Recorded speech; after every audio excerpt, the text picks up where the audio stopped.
Just wait for a few more to show up on the screen. Councillor Fitzgerald is still. Good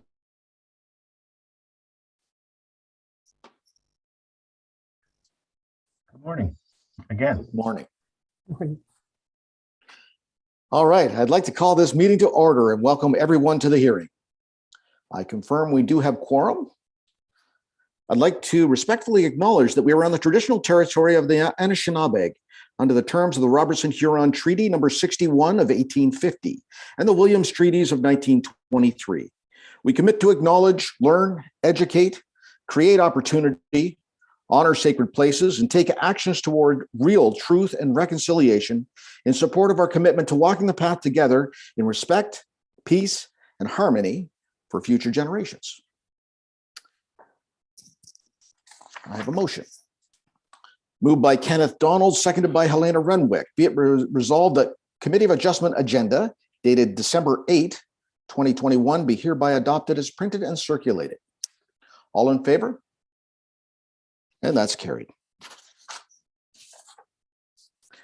Are there any disclosures of pecuniary interest? Seeing none. Moved by Jason Fitzgerald, seconded by Brandon Stapleton. Be it resolved that the Committee of Adjustment meeting minutes dated November 10, 2021, and the recommendations contained therein be hereby adopted as printed and circulated. All in favor? And that's carried.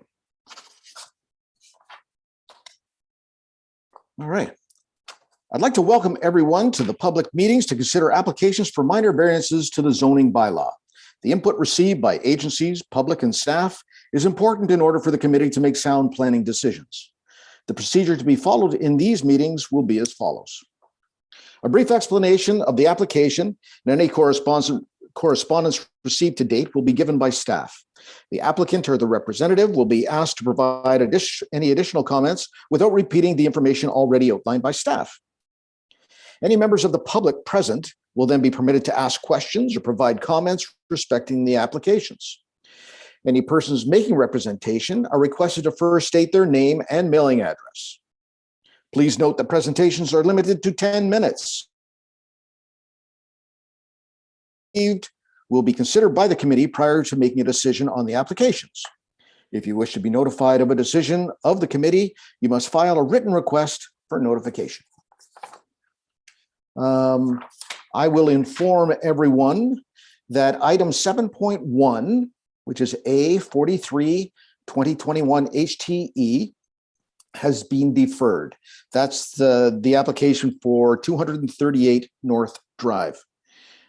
For any member of the public attending for that item, it will not be considered at today's meeting, and notification will go out and circulated again when it does come back. And now Kelsey is going to regale us about the application, the Hoy application at 324 South Ferry Lake Road. Thank you, Mr. Chair. I'll just set up my screen.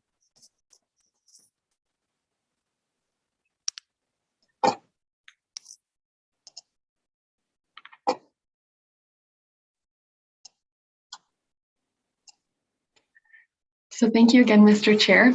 Through you, the subject property is located at 324 South Ferry Lake Road. The lot is designated waterfront and is zoned rural residential. The application has been submitted to permit the construction of a 82.1 square meter detached one-story garage. A minor variance is required to decrease the exterior side yard setback from 10 meters to 1.9 meters for the garage only. The RR zone requires a 10-meter exterior side yard setback to ensure adequate distancing from the road on corner lots. For this property, it is uniquely constrained by its configuration and the abutting 3 roads. In addition, the existing septic system location forces the garage to be located closer to the road. Please note that the proposed garage is compliant with all of the required setbacks and lot coverage and within an already developed portion of the property. The garage will also be buffered by an existing vegetation along South Ferry Lake Road, and additional vegetation has been included in the recommendation to ensure further screening from the road. Within the waterfront designation, waterfront backlot development is anticipated to be linear, low-density residential that is generally parallel but not physically related to the shoreline. Development on backlots will also be set back from the public road in a sufficient manner with a vegetated buffer and visual screening from the road. For this application, the proposed garage reflects the scale of the dwelling in the surrounding waterfront area. The garage would also replace an existing shed and will be sited in proximity to other development on the property. The proposed development will not be visible from the lake as it is screened by existing lakefront development in front of it and vegetation. There will be visual impacts from the surrounding roads because of the property's exposure. However, as mentioned, there's existing vegetation and additional vegetation will be requested in the buffer area to provide further screening. And that should be implemented through the building permit process should the minor variance be approved.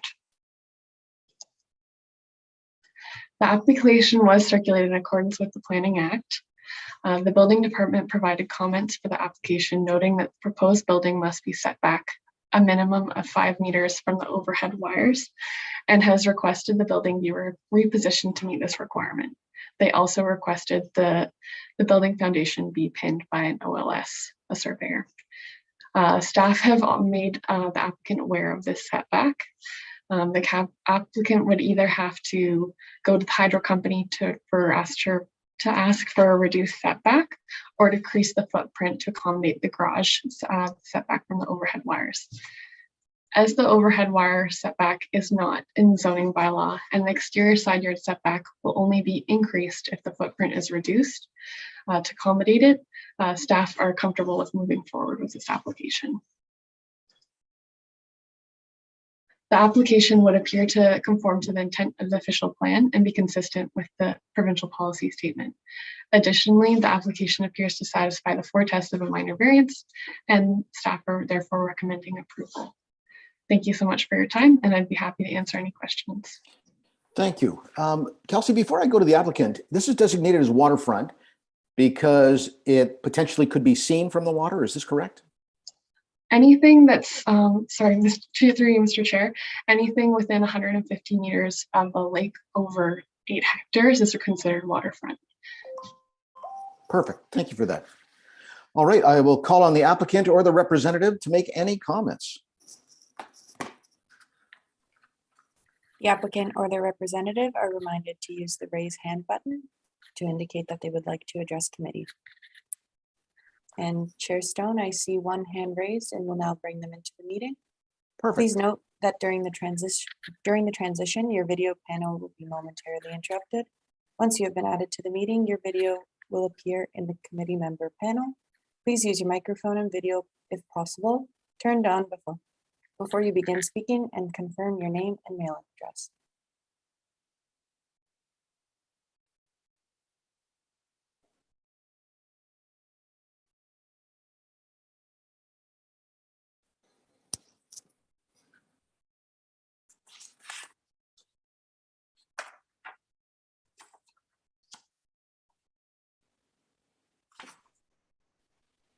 Good morning. Can everyone hear me? I can hear you. Can we see you? There we go. There you are. Not used to Zoom, pretty much using MS Teams exclusively. Oh, okay. Yeah, Well, Michael Hoy. I'm the owner, co-owner of 324 South Ferry Lake Road.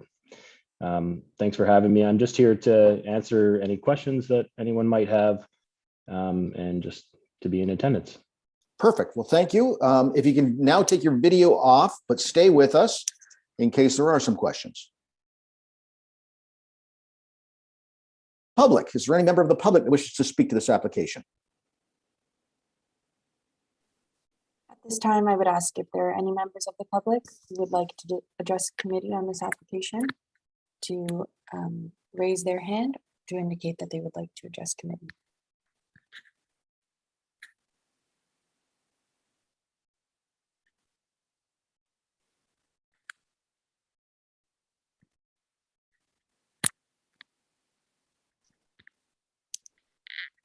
And Chair Stone, I see 0 hands raised.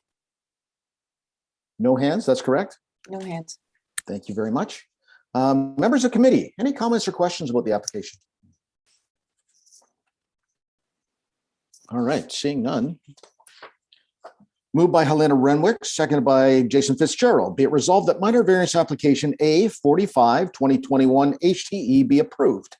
The purpose and effect of which is to provide relief from subsection 5.3.4 of the Comprehensive Zoning Bylaw 2008-66P in order to decrease the exterior side yard setback from 10 meters to 1.9 meters for an 82.1 square meter detached one-story garage, conditional on a minimum 1 meter wide buffer being implemented within the westerly exterior side yard. Any questions? All in favor? And that's carried unanimously. All right. We're at the end of this portion. So now that all comments have been received, I declare these public meetings respecting the above application to be concluded. So under new business now, if the clerk, so that we can potentially move next month's meeting. Sorry, Chair Stone, were you speaking with me? You're cut out there for a second. I'm sorry, you were going to put up the motion to suspend? Yes, sir, I can do that for you.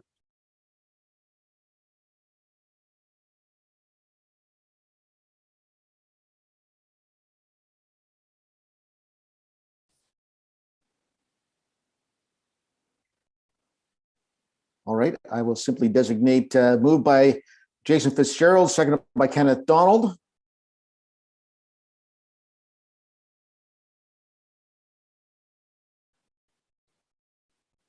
Be it resolved that the rules of procedure relating to additions to the agenda where public notice has not been provided be suspended to allow for consideration of a motion to change a meeting date. Are there any questions? All in favor? And that's carried.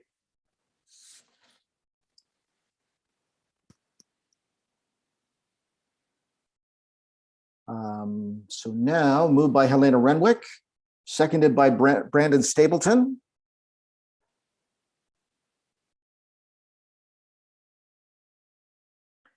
Be it resolved that the 2022 Council and Committee Calendar Resolution number 47-20 be amended as follows. Change of meeting date from January 12, 2022 to January 28th. Or January 18, 2022. We're going to January 18. All right, all in favor? And that's carried. All right. Well, short but interesting. Moved by Brandon Stapleton, seconded by Kenneth Donald. We do now adjourn at 9:14. That's almost a record, I think. AM. All in favor? Shazam. Thank you, everyone. We're out of here. Have a great day.